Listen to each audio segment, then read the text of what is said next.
Hello, welcome to the Realm of Ideas is Free to All. This is episode 66, your library. What are the tools that help you move towards deeper understanding? So, this is a series of ruminations we do once a week, every Sunday morning, not always prior to the hockey game where America beats Canada for the gold medal, but last week it was the case. But one of the things I do remember was the fact that I expected the game to be more of a blowout. I expected America. I was thinking 5-2 because I felt that the forecheck would basically just create a lot of turnovers and that Canada would just basically kind of, be a turnover machine and America would just capitalize. It was a lot closer, really a lot closer than I thought. But I mean, I did go to bed assuming that when I woke up, that America would win. It's been a great week for America. And it ended on a good note today. The one of the most evil pieces of shit that basically kind of like spread his filth on this planet is gone. And I mean, here's a guy I honestly could say was the equivalent of a guy like Hitler. So I'm so happy that he's gone. I can only hope that he suffered, that he didn't kind of like just get vaporized. But I mean, I hope that like maybe his last moments were tense and sad, and that he basically felt the wrath that was coming his way. And the world is better off without him. And, I realized today when I looked at some of the things I had on social media, let me just kind of show you that American infidel. Okay. Now, again, this is not in any way an insult to my Muslim friends. I have many Muslim friends and they would never consider me an infidel. But for those people who are kind of Muslim extremists and they consider me an infidel, I want you to make sure that, like, that's who I am. Right. I mean, I couldn't get one that said American Zionist infidel, but I mean, take what you can get. All right. So, great week for America, and it's going to be better. Victory, success. I don't. I know that I grew up when I traveled. The rest of the little bit of traveling I did, I kind of sensed the resentment and hostility people felt towards me because I'm American. What was ironic was the place I felt this more than most was actually in Europe. In fact, even having spent a decent amount of time in Russia, I was never, and it was the Soviet Union at the time. I wasn't resented. I wasn't hated. I was actually quite loved in the Soviet Union and in Russia. And I've always had a kind feeling about Russian people. And that doesn't mean I exclude Ukrainians, because I mean, at the time, the Ukrainians and Russians were very close. And I think to a degree, in spite of the conflagration, they're still very close. They have a common bond. They have a common history. And I love that part of the world. And I always felt that they made me feel at home. When I was in the Soviet Union, I was made to feel at home. They took me in. They loved me. And I appreciated that. And for that, I'll always be grateful. But on to today. I mean, this is not my thing to get into politics, but I think given the actions of the last week, it's hard not to. And I just kind of like want to get that out of the way and move on. So basically, your library says a lot about who you are. And by a library, I don't just mean the books you have on your shelves. I mean the way in which you engage in the tools that help you to move towards a deeper understanding of those occasions that you kind of like find have consequence and that you want to kind of investigate deeper. Now, again, in the olden days, we used to kind of chisel them onto kind of like stone tablets. And then, somewhere after the dinosaurs died, they created the printing press, and we kind of like, and then like they created like styluses and pencils and stuff. We wrote stuff down, which I think was a real plus. I'll never forget when I was a young student and I started to understand and appreciate the value of reading. As a very poor high school student, I was on a kind of like a probationary remedial reading program when I first went to college, because I read on a ninth grade level. But ironically, since I now had the chance to read things that I loved or was intrigued by, I remember coming across the aisle of philosophy, and I had no idea what philosophy was. Now, again, it was kind of strange that a person, kind of could actually grow up and not understand what philosophy was, or kind of like the Western, the Western tradition of kind of continental philosophy, which is what it's called now, or analytical philosophy, which is what was at the time not really kind of stored in this particular library. But at the same time, it was something that I said to myself, what a great legacy that man chronicled his thinking about thinking, that he thought to himself that it was important to kind of understand the nature of his being, the nature of his mind, and the nature of the universe in which he existed. And that the metaphysical questions, these questions, you know, were those things that was a tradition part of my culture.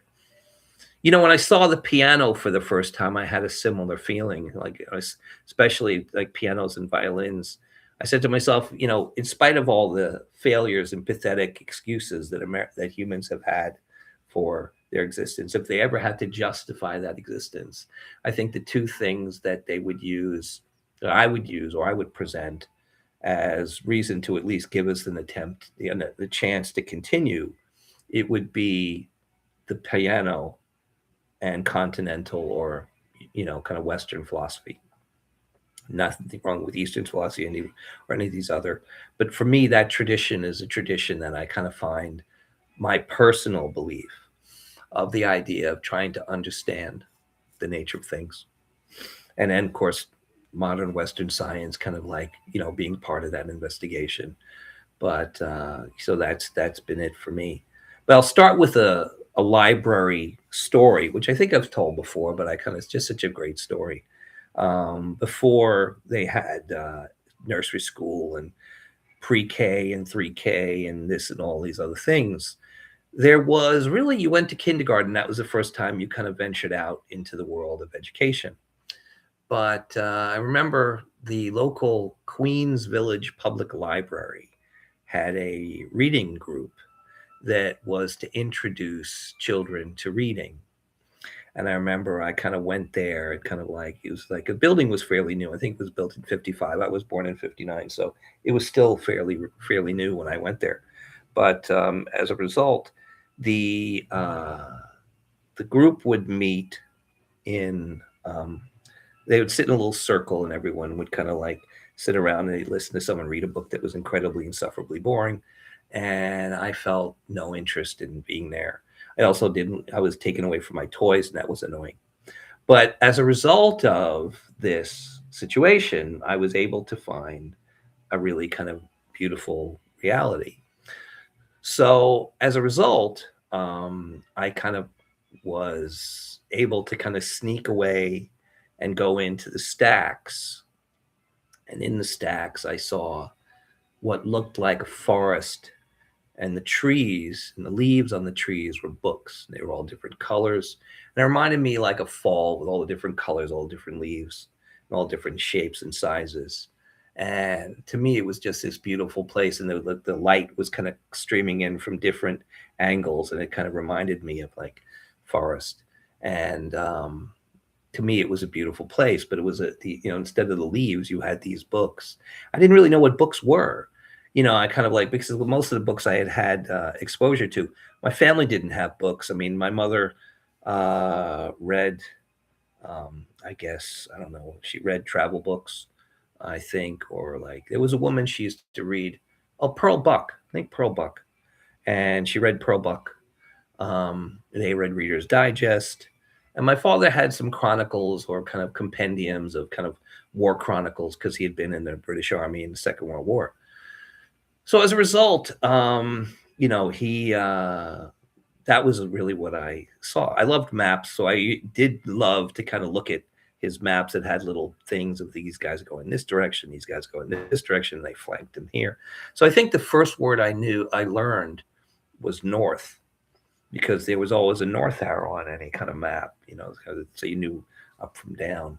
So I think my first words that I learned were kind of orientations, because I would kind of point and, oh, north, north, oh, north. So I think north was the first word that I ever. Most people say like mommy or daddy, but I'm pretty sure my first word was north. Anyway, so in the process of this, there was a beautiful woman who, I believe her name was Mrs. Rosen, but I'm not 100% sure. But I do remember her as a person who kind of came to me and kind of saw my interest and was kind of like deciding that, rather than chide me and tell me that I wasn't going by the rules and I wasn't following along, that she allowed me to kind of to remain within the confines of this beautiful forest.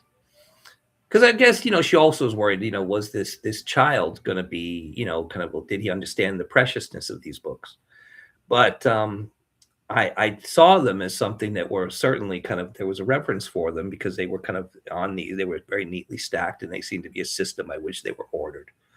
And I remember, like, every once in a while I would take a book down and look at it. And if there were pictures, I would probably look at the pictures. But I remember pretty soon after I'd gone to this, after not really being very reluctant to go, and I kind of found that, once I found that I could kind of be looked over by Mrs. Rosen, and that I was kind of had my, adventure, and my curiosity could kind of like run and kind of have fun and play.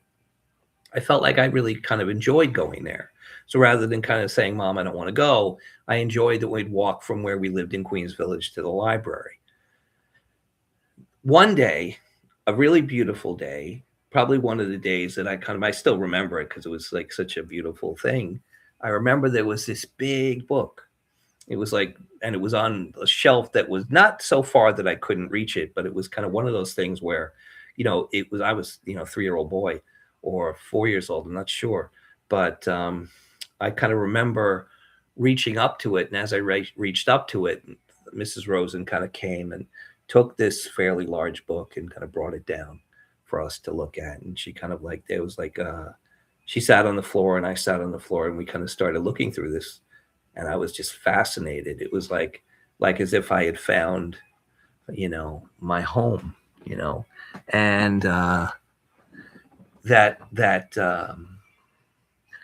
that book was a monograph of Leonardo da Vinci, and it had pages from his notebook, his drawings, his paintings, the horses and all the different various things. And I just was so, like, just riveted. I thought to myself, what an incredible investigation that I would be able to kind of follow, this kind of thing. And I thought, what a great idea. What a great life to just kind of chronicle all these things. And I think that's and try to in order to try to understand them. And I thought, that's for me what books were. Books were notations that people made to kind of illustrate their understanding. I thought, what a great idea. That's what I want to do. I want to chronicle my understanding. But if it wasn't for libraries and for books, I would have never come across this incredibly wondrous reality, which to me was something that I remembered for the rest of my life. I've always loved libraries. I still love libraries. And I created my own. And I think if you kind of look in the back there, you see one corner of it. Let me get my head out of the way. See one corner of the library that, is probably like, I think we estimated somewhere between like 8 to 10,000 books or something like that, which is not a lot. But I mean, certainly, it's kind of like something that for me has been quite astonishing. So that's been something that, I've kind of always loved. Um, you know, anyway, so that's kind of the thing. Now, again, as time has changed, there's different ways in which people can kind of getting access to information. And, I kind of like was, there's social media, and there's kind of basically manuscripts, and there are all kinds of different ways in which people have access to information. One really great thing I learned this week, which I thought was really beautiful, was the fact that, like, if you are an accomplished individual, and if you're a person who has a certain ability, you will have access to more information. One of the things that's great about being an architect is that when you're an architect and you have to do a project, a lot of times you will be granted access to things that are basically not granted to the general public, in kind of like chronicles and compendiums that are basically out beyond yourself. So in that case, I mean, I've always kind of made it as something that was like very, very precious to me, you know? So, okay, hold on a second. Julie? Yeah. Are you coming or no? Yes, I am. Okay. Yes, I Anyway, am. so, Write something down. Yes, I am. okay. You're doing So I the think introduction. for me, Yes, I am. Yes, I am. it's not, there's another thing that I think people talk about that I think is important, that I won't say I totally disagree with, but I believe that I have a slightly different approach. There's an attempt, I think, in man, in this kind of like, when you talk about like the parameters by which you work, bridge engineers, structural engineers always talk about the idea of like, infinite span, zero weight as an objective. So, I kind of think about the fact that, like, a lot of people have this idea that they would like to possibly know everything, or that knowing everything is an objective. And that kind of, there's been a kind of like a critique of this idea as the fact that it may be possible and may not be possible. I'm not so concerned about that. Not because, obviously, because I'll never kind of be in that position, but to me, what is more fascinating, more interesting, and more intriguing is the idea of structuring what you do know. So for me, it's always seemed as if what's more important is kind of whatever you do know, know it well and know its potential. Because in a case of like the process by which we think and act. Oh, hi P. Hello. Hi Hello. P. Here's a tea for you. Oh, great. And you get an apricot crumble. Oh, great. Yes. Okay. Don't get it on your drawing. No, I don't want it on my drawing. So what's new in Julie P? Well, hi P. Hi P. Hi P. It's and P. We are having a tease tea. Mm-hmm. We at Art Science Complex are big fans of tease tea and probably drink more tease tea than anybody else. Not anybody else. I mean, I'm sure there's like a... Can I open it? Yes, I'm going to open mine. I have woes. You'll have to hand this to us and keep it over there. Talking about things. Do you need a plate? No. I love Okay. crumbs. You can have your crumbs not over. Crumbs are the poor man's remnants. Are we having two teas? It's a 2-tea show. I think we should be. Now, we're already 20 minutes into the show, so unfortunately, yes, yes, exactly, because there's a lot to talk about. Yeah. So. Okay. Let me see what we can do here. So. Yes, if you hold it up. Here's Julie's drawing. Thank you very much. Yes. And that's yes, I will make a snappy and fascinating narrative. Take the time you need, because this is actually I love this piece up here. This piece up here. Thank you. Yeah, I did the entire third party of the lichen threesome, and I will explain today. So I'm avoiding a cheap pun. That's fun. Okay, so my drawing that I'm almost finished with, that I've been working on at the Met for a couple weeks on Fridays and Saturdays, is about the discovery in 2016 by Dr. Toby Spribiel that lichens, which were always thought to be a partnership of two, a duo, were actually a trio or a threesome, and that lichens were a compound organism of the structural fungus and a photosynthesizing entity, usually a cyanobacteria. And this was the prevailing knowledge, which was completely wrong. It turns out that there had always been and was a Basidiomycete yeast hidden in the cortex, which means just in the outer layer. Woo. Special And effects. yes, I like that. And here, what I've done is shown the structure, actually using my own scientific reference of scanning electron micrographs of various lichen cortices or cortexes, I think, cortices, showing that. And if you also noticed, I did something intriguing, which is I turned the faces. I actually used a very ancient Cambodian sculpture in the Southeast Asian wing at the Met as the metaphor for a tripartite compound organism. But in fact, I created very human faces on what is a very stylized stone sculpture. However, I very intentionally on the third face drew it as it looks, as a very stylized, inanimate stone sculpture, not as a living human with soul and light in the eyes.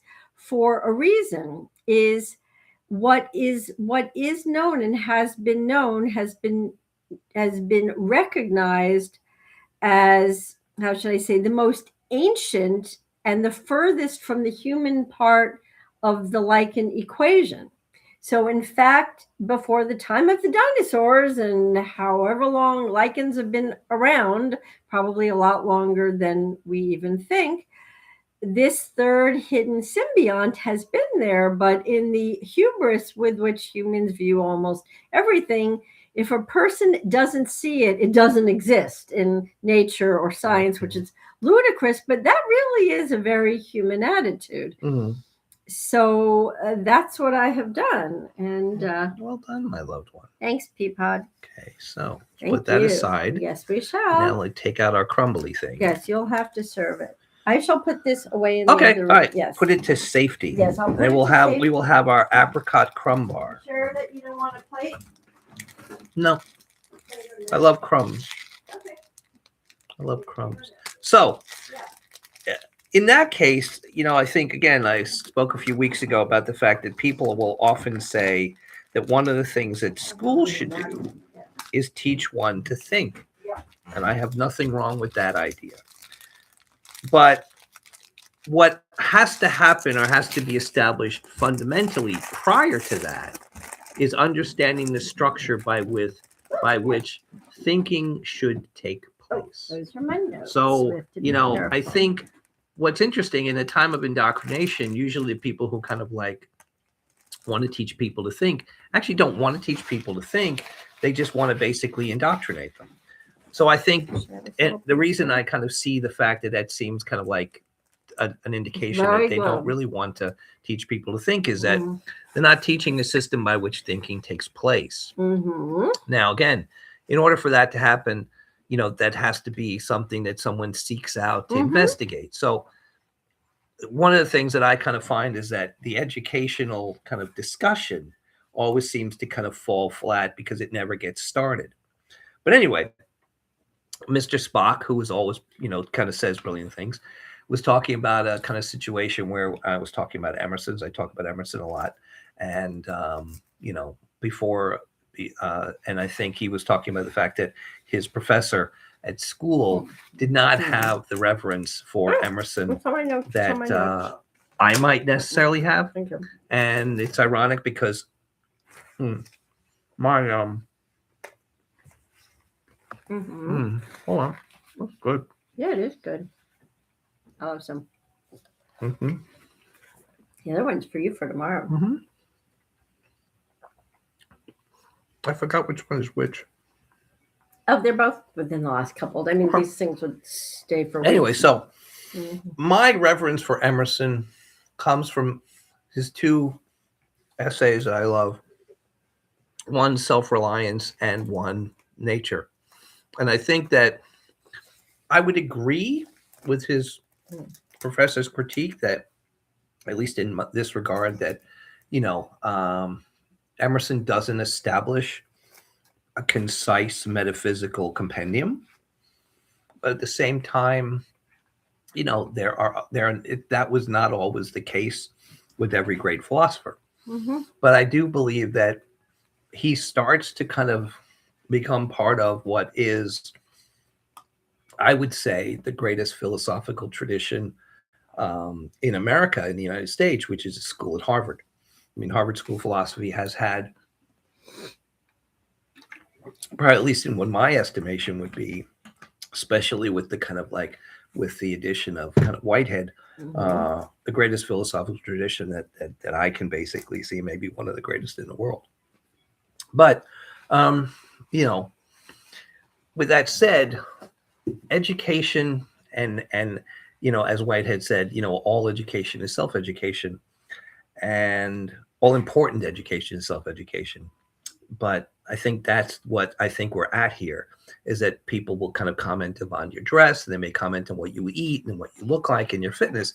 These Mhm. are all important. Oh, But the thing that you don't see, the thing that I think is most important, is what's in your brain, what's your particular circumstance, and how does your library, kind of like yeah, we're going to add to dive that? into the libraries, or is this Yes. segue from education? No, I mean, well, libraries are Yeah. is where you get your self education. Yes. Oh, and then to finish up, And I have that some book other that things. Mrs. Rosen kind of Uh-huh. got would work with me. Uh-huh. I now have that very same book that Julie got for me, and it's one of my prized possessions. Thank you. Yeah. Anyway, May I so launch? say yes, launch away, big Well, one, so I can have another bite. sure.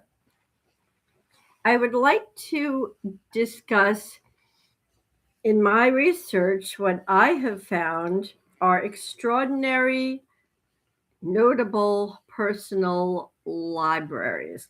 Hmm. I'm going to start with Clara Schumann's personal library and use it as a fine example of how a personal library is and can be and is in fact the very best lens on an entire century and an entire discipline, which it is.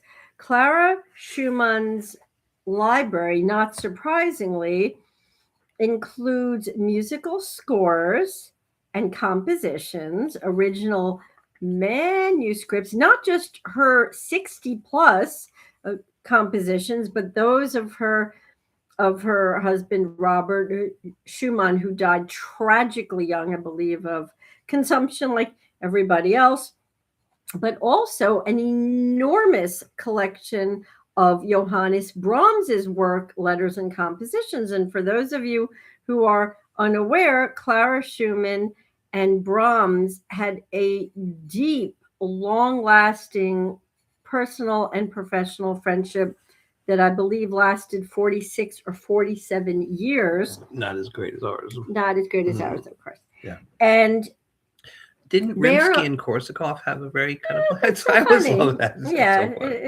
it is funny. Mm. But their correspondence were critiques of concerts, of conductors, of performances, of the acoustics in the concert halls, of the advancements in musical instrument craft. I mean, these are documents that are priceless.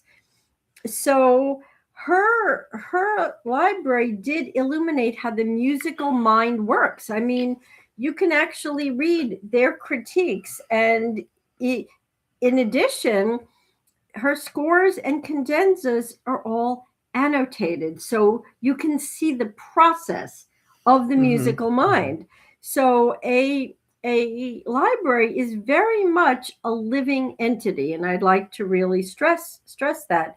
She also was a voracious reader of German Romantic literature, and her diaries, there were 20 diaries, 20 large books. There were letters, and it's a very broad historical scope on classical music in the world of 19th century classical music. May I move on to something else, or would you like to comment on that? No. But Okay. I'll come back to this later, Sure. because one of the things I realize is that like each person's library will have a kind of family tree, like Mhm. almost like a progeny. as things come from other things. And I kind of feel as if, like, if I was to look at the things that I have in my library, I Mhm. was just going through things because some people have different things.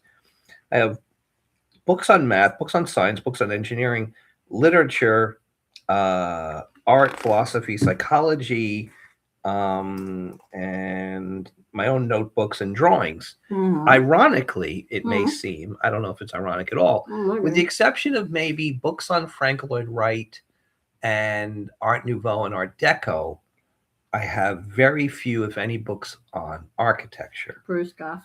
Well, that's what I'm saying. Bruce Yeah. Goff, Mhm. I mean, Buckminster Fuller, Bruce Goff, Mhm. and Wright. And Charles Rennie Oh, McIntosh. yeah, Macintosh. Yeah, Mhm. that's true. That's true. But I mean, I have Because I got never. a lot of them No, for you did. You did. But Yeah. I kind of think that Yeah. maybe it's because that's the place in which I feel as if I'm connected to those people. I Mhm. feel as if, like, and again, you could probably further break it down, but I'd With say a puddle from like that, this big piece. yes, from that piece, from that book, Yeah. that monograph of Leonardo's, That'd be easier. I think that's probably the thing from which all these other things, Mhm. came about. Mhm. I also have books on puzzles. I like books on puzzles. Okay. Should I continue? Yeah, go ahead. Okay, I'd Say. like to bring up something unexpected. I always bring up things unexpected. Mhm. That's something that you really like, Mhm. right? Mhm. Yeah, this is a real. It's a little bit sweet for me, but it is good. Okay, I'm going to broach now the idea of the Wunderkammer Library. And for those of you who Exactly, don't safe. speak fluent German, which I don't, And neither do I. and neither does Bruce, I speak French on a 5th or 6th grade level, and I'm very, very proud of it, is Ernst Haeckel, the phenomenal multidisciplinary who happened to be German. He was a scientist and an illustrator and just did the most incredible. If anyone has not seen Ernst Haeckel's art forms in nature, I urge you to run out and get a copy. His drawings are spectacular. Yeah. Of bryophytes, radiolarians, underwater creatures that no one even knew existed. But here is the key point. Ernst Haeckel, not surprisingly, had a vast multidisciplinary collection, so scientific, because Just he realized was you were missing equally. your ear. We don't see that Thank ear. you. And you don't see my beautiful ear cuff. Oh, yes. It has a full moon and a star. Oh, nice, Pete. And it was artistic and philosophical. So you will see sides of people that you may be unaware of. I mean, most people do not know that Ernst Haeckel was incredibly well read in philosophy too, not surprisingly. And he lived to the age of 96. He actually lived for a long time. Not surprisingly, his library excelled in what he excelled at, which were the marine sciences. So he had just hundreds and hundreds of books on marine biology. But here is the kicker. The idea of a library as extension of the Wunderkammer. And the Wunderkammer is a cabinet of curiosities. Figured that. So it is the cabinet of wonders. Now, the Germans are not a comforting people. That was a big bang joke. I can't take credit. It was one of the funniest lines when Sheldon said, the Germans have always been a comforting people. It was incredibly ironic. It is ironic. Yes. But I will say they have been people of intense scientific rigor, speculation, and quite vast imagination. I mean, they originated the Wunderkammer or the Kunstendammer, the cabinet of curiosities. They were great researchers, great collectors, great writers, great composers. They were great at many, many other things. So think of a library as an extension of the cabinet of curiosity. I was going to say that. I mean, you talked about, we talked about notebooks and drawings. I think objects are basically certainly part of that. We talked last week about models. I think models are definitely certainly I mean, in fact, we kind of came that there's like Mhm. even though we separate areas and we'd have kind of Mhm. nice size apartment, you know, our drawings are certainly part of our library. That's the thing. It's a continuum. Yeah. I mean, but anyway, we remember we kind of Right? talked about the fact that like we kind of traded those words of like laboratory and library, Yeah, it's which true. kind of is fun Think because, of you as a laboratory. well, it's possible. I think Yeah, that's it's true. nice. It's true. So anyway, I think Mhm. that those things by which you could kind of break these things down further is again, within any particular group are kind of various subgroups. I mean, I think if I was to talk about my kind of like books on mathematics, I would say that the interest in mathematics was kind of like I have some basic algebra books, some basic calculus books, Mhm. but then I think there's kind of more kind of like group theory and kind of like sets and other things that deal with folding because that kind of becomes part Yeah, and you that's have connected. books on origami. Yeah, You have a yeah. very So interesting like I kind library. of like remember one of the Mhm. things I gravitated to was the kind of pattern aspect of mathematics. So I mean, it's like I always loved the things that kind of like related to those kind of things, groups and rings and kind of things like I that. have a personal love that's in my library that Same. most people don't. I have a passion for early humor from the Oh beginning of yes, the and century cookbooks.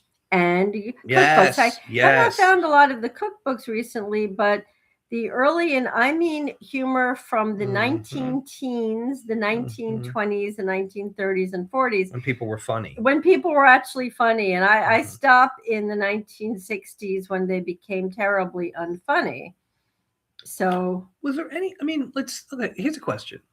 After Monty Python breaks up mm, in the '70s or like stops producing, um, is there anybody or anything? I guess The Odd Couple was right. The Odd yeah, Couple was a great show, but I it mean, it was. was more like a Hey, show. we have a lot to Yeah, cover. go. I Yeah. just was thinking, like, Oh, is it? you might want to plug that in. It Okay. just, well, I It's. don't know. Yeah, Maybe I this, think okay. it's plugged in. Okay, I have a lot Yeah, to go ahead. cover. Of course, my big one. Okay. I think perhaps nobody loved his library after us more than Sir Arthur Conan Doyle. Hmm. And I'd like to share with you a couple of quotes by him that I think frame beautifully the importance, the vitality, and the intimate, how should I say, the intimate friendship and the literary romance that a scholarly intellectual individual has with their library. Arthur Conan Doyle, his own words, called his library, entering his library through the magic door, which Hmm. I think is rather beautiful. He felt, and I'm putting it in my words, transfigured and transformed, because that's what through the magic door means. It would be like saying through the looking glass, if you want to talk about, Lewis Carroll's, a sequel to Alice in Wonderland. It is literally through the magic door. Arthur Conan Doyle called his books, quote, dear personal friends. And that is exactly how, I would agree with and that. he had over, hold on to your seats, over 60,000 items. This was a man who loved his library. Hmm. It was vast, it was eclectic, science, literature, medical, rare manuscripts, and first editions. Bruce, would you like to? Want me to weigh in? Yeah, or whatever. No, I actually, don't want here to I'm crowd thinking you about out. the fact that, like, one of the things that Now I'm intrigued flying me. on sugar and Yeah, I caffeine. know. Let's have it. Yeah. So anyway, so I think the thing that I was thinking about the fact that your library is your collection, and Yeah. it is you curate your collection. On a side note, if somebody reaching out to our kind of fans here, Mhm. if there's anyone who knows how to operate a live stream on YouTube so that we could actually put images, because it's really terrible that Yeah, doing like this. we And would there's rather also not kind of show bullet them. points and references we'd love to kind of be able to kind of put up We and would we down. would actually love to Yeah. have a static image that's Yeah, posted exactly. I mean, because of the work. it would certainly be great. But I think, We'll ask Stephen. I'm sure he yeah, knows that. Yeah. oh yeah. We should have Oh our yes. Why don't you make we an should announcement? have our last TV appearance on Open with Dr. Bob Lee the next couple of days. So we'll probably be able to talk about, if not Wednesday, And we'll put certainly it by under next Sunday. We'll posts. put it under posts. And for all of And those Julie knows joining how to us, do that. yes, for all of those joining us, under posts now Mhm. is our first television interview on Open with Dr. Right. Bob Right. Lee. It's a 15-minute in-depth interview from mid-December, and Right. it's pretty great. It was. Yeah. I mean, this one was difficult because we were doing it virtually. In a Because blizzard. it was during the blizzard. It really And it was would've- funny because like Stephen had to kind of keep everyone together. Bob Everyone was struggling was because having it was technical a issues. lot of technical issues. And in fact, we Everybody. found one incredibly About the phone. yeah. Oh, Like what God. happens is if Yeah. somebody calls my cell phone, it shows up on my tablet And cuts and it you basically out. cuts me out of a program if I'm on it. Yeah. We did notice that it would kind of disrupt like, YouTube or other videos. Yeah, but And we I'm had like, to it was- sign in So again. every time. literally, Yeah, it was at the terrible. moment that we started speaking, Yeah. it my cut out. phone rang with a spam call, and it was just so It cut out. frustrating. But Anyway, again, yeah. Anyway, so back to what you're saying. Okay. I have a lot to cover. You said that. Yes. I will mention Cover. the incredible, and then I have a funny one. The incredible personal library of Maurice Maeterlinck, the Belgian opera writer, naturalist, science writer, poet, entomologist. He had a library of natural history and had a weird interest in mysticism, which doesn't really show up all that much in his work. Entomology, since he wrote The Life of the Bee, The Life of the White Ant, a lot of philosophical essays and symbolist literature. But I do want to talk about a dangerous, inaccessible library, that of Marie Curie, I have to talk about that. which is still radioactive from radium-226.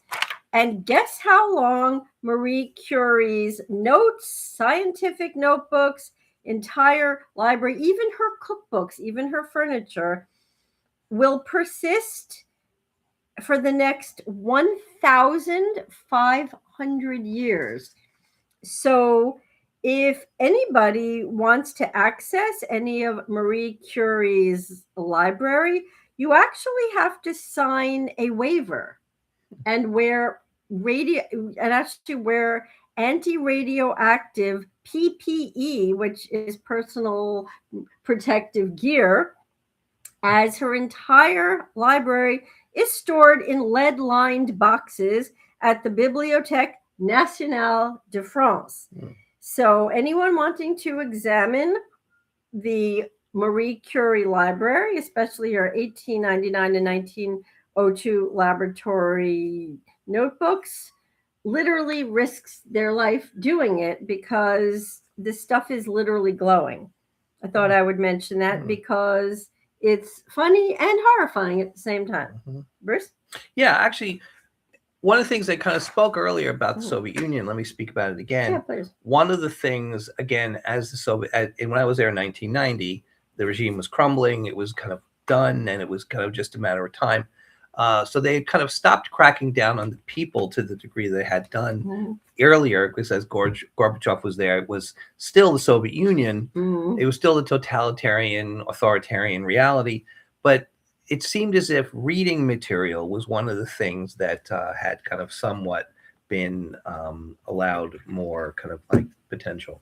One of the things I loved was that my students and my students' families would often invite me to their houses, and they were so proud to show me their libraries. Now, by libraries, they meant not the things that they were allowed to have, but the secret storage areas where they hid the books that could have got them killed.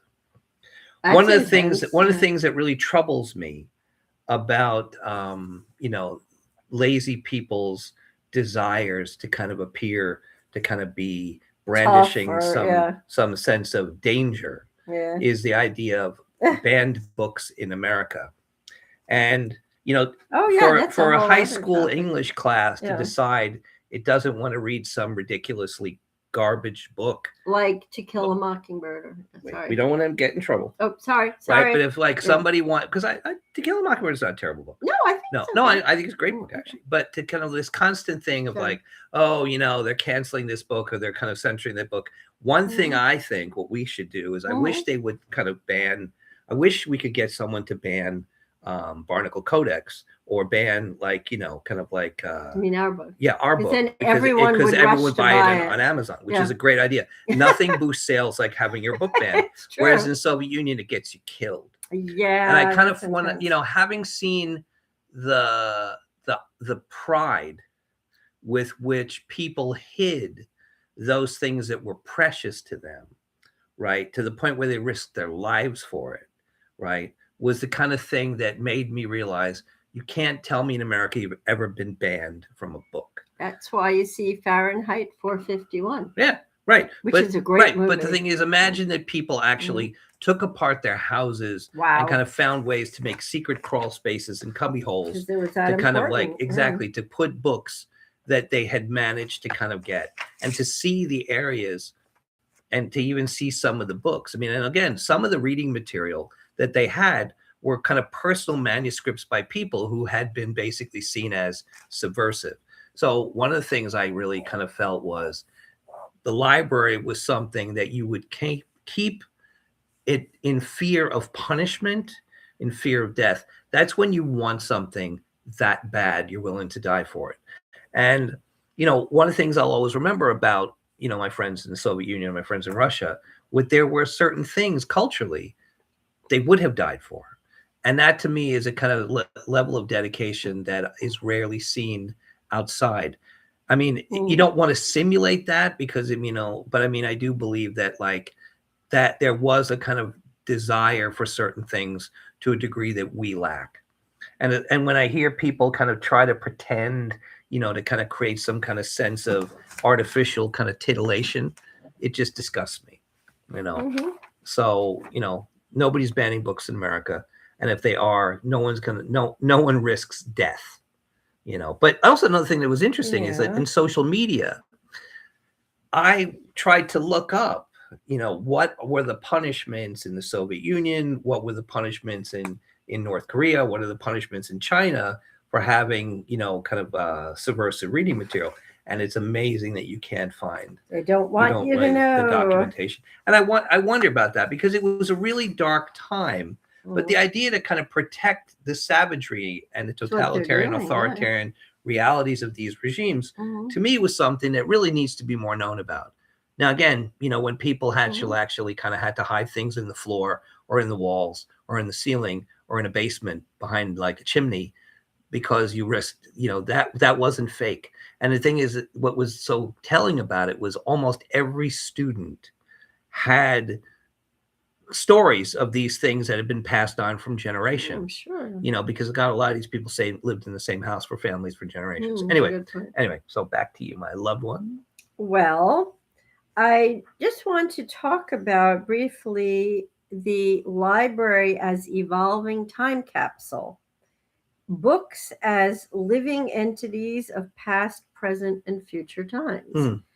And a lot of people very wrongheadedly view books as static and that couldn't be further from the truth. Puddle, explain. I want to hear this. I read actual books on the subway all the time. I refuse to read on a tablet. First of all, it's terrible for your eyes. It kills your vision. It's a very unsatisfying thing. When one involves their five senses in reading, as one should, reading is a verb, reading is active, is viewed by many people as passive, particularly people in their teens or 20s or 30s who did not grow up reading actual books. And I've had people actually make comments on the train how old-fashioned or how quaint that you are reading a book. The idea is, idea is, it's hilarious, but I just want to say this. The idea is what you hold in your hand when you're holding an actual book. You're holding the trees the paper, the typographers, the letterpress. You are holding color theory. You're holding painters and illustrators, writers, critics, editors, sculptors. You are holding dozens and dozens of people that had something to do with that book. You are holding a bindery in your hand. You are holding, if you're holding a really beautiful book, you are holding that person who actually knew how to tool leather, how to gild and deboss leather and paper. You are holding the work of craftspeople, because a book is and was a thing of beauty and craftsmanship. And a real book is a precious object that lives and breathes and changes over time, as a person would. Mm-hmm. And it has a scent, it has a texture. Mm. It is very much a living, breathing entity. That's true. Yeah. And really again, good. like, I think, one of the things that happens I to want my to make books. sure you're done. Thank you, Pete. Isn't that nice? One of the things that happens to my books is they get heavily annotated. Yeah, and I think that, true. if I was to go back, and look at that, and I was starting over, maybe what I would do is I would put notes on pages and put the pages in the book so I don't desecrate the books. That's why I've gotten you new copies. No, of true. certain But I books. think for me, I always had the need to carry the books with me, because when I studied a book, I didn't have the luxury to kind of stay at home for 3 months and kind of read every page. I had to kind of go about my business and then read the books when I had the moment. But the books are meant to travel. Yes, they are. That's really and I the think, point. I think, again, when you think about it as a curated collection of objects, Yeah. and you're including manuscripts, you're including, sheet music, Letters you're including and prints, you're diaries, including drawings, you're including, cabinet of curiosity with objects. It's like, again, the library is itself the compendium of the objects by which you find ways to deepen your understanding of things. So some people read to be entertained, some people read to be distracted, some people read because they're trying to learn something, like how to kind of learn how to knit, or how to kind of learn how to make radios, or how to heal themselves. Right. Oh, there's a tremendous amount of self-help books, but they have quite a value too. No, they do. They do. I mean, I'm not, again, one of the things that I find is, like, I can't think ever of a book that ever was kind of not considered salvageable. Yeah. I think the other thing is that, you talk about the fact that, people burn books. The Nazis burned books, the Chinese burned books. They burned a lot of books. I mean, in America, the Ku Klux Klan burned books, and there were kind of certain kind of sects and groups of people that burned books. I can appreciate the idea of expressing your freedom to kind of like of speech and expression by burning objects. If you want to burn a flag, if you want to burn like a an book. effigy. Yeah, exactly. But again, if you're burning your books, you have a right to do with your property as you see fit, as long as you endanger. It is. I mean, I would never desecrate a book. I find them precious. That would be infantile and idiotic. It would be, but again, if a person wants to kind of express themselves by, kind of by desecrating something because they see it as a symbol of whatever, that's fine. I mean, but again. But it's never their own books that they're burning, is it? Well, if they burn other people's books, that's course vandalism. No, but I'm saying there have been times when people rounded up books and they basically destroyed them because they were afraid of what they had inside them. And I mean, I find that, again, part of the reality of kind of the fact that, again, just like the realm of ideas is free to all, started as a kind of way in which I could reach out and engage, an audience and kind of talk about the nature of ideas. I never really thought it would be something that would come under siege in America as something that people might say that, well, you can't say that. And that idea that speaking freely might come under attack. I want to make sure you've covered all your points. Oh, all of them? Keeping very close track. You're so good at that. You're good. Please check to make sure you have covered all of your notes. Yes, exactly. It's very nice. It is. So go, my little one, say. Well, when books were individually crafted, they took on an entirely different character. When books are mass produced, it doesn't mean they have lesser importance. They do have, should I say, they are one of many. They're one of a print run, but there are, limited editions. And there are also books with remarkable features like tip-ons and gate folds and maps that fold out of books. In fact, there are many books that actually have pockets and letters in the books. There are books that actually had, in fact, this is a whole other show. The books of naturalists and scientists had specimens in the books. They had pressed leaves and flowers, pieces of insects, pieces of skeletons, pieces of shells. I mean, they had all of those objects that the explorers brought with them. So if you actually look at the notebooks from the golden age of exploration, you'll find all sorts of fungal matter and plant matter and mosses in the books. So a book in the hand can be an entire laboratory in the hand. Absolutely. No, I Yeah, agree with that. Yeah. Okay. So, we got a couple minutes left here. Yeah. Let's start to wrap things up, my loved one. So tell me. Well, I will also mention, I don't have it out now and there isn't any time, but I created a painting that predicted the shutdowns in COVID, which in fact was called Chatelaine for Anxious Days, where I used a chatelaine or a tool belt, which normally had some fairly quotidian, a vinaigrette and the keys to the house and a reliquary.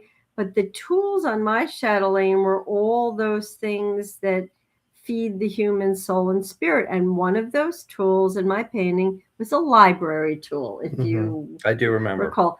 So that painting, along with some of Bruce's drawings and photos of his models, 3 of my other paintings, were published in the London magazine Nature Valve, an art and science magazine. So you all can go and look it up there. Yeah. That's it. So if you Okay, want to so wrap it up. what we have coming up, let's see, next week it's let's see. So today is the 1st of March. So this is like your library. Next week on the 8th of March, it's models as a generator, and it deals with process. And then after that, on the 15th, is symbiosis of drawings and models process. Now, we talked about these things previously in a kind of static sense. Now we're going to basically talk about them in the sense of the process. So we talked about them in that way. So that's pretty much it for now. I mean, I think that you learn more from a person by, let's just say, like, what was that? Tell me what you eat and I'll tell you where. It's like the Briad Savarin quote. Tell me what you read and how you read it, and I'll tell you who you are. So perfect. Yeah, the realm of ideas is free to all, and it's to benefit of all for us to keep it that way. Just turn the pages.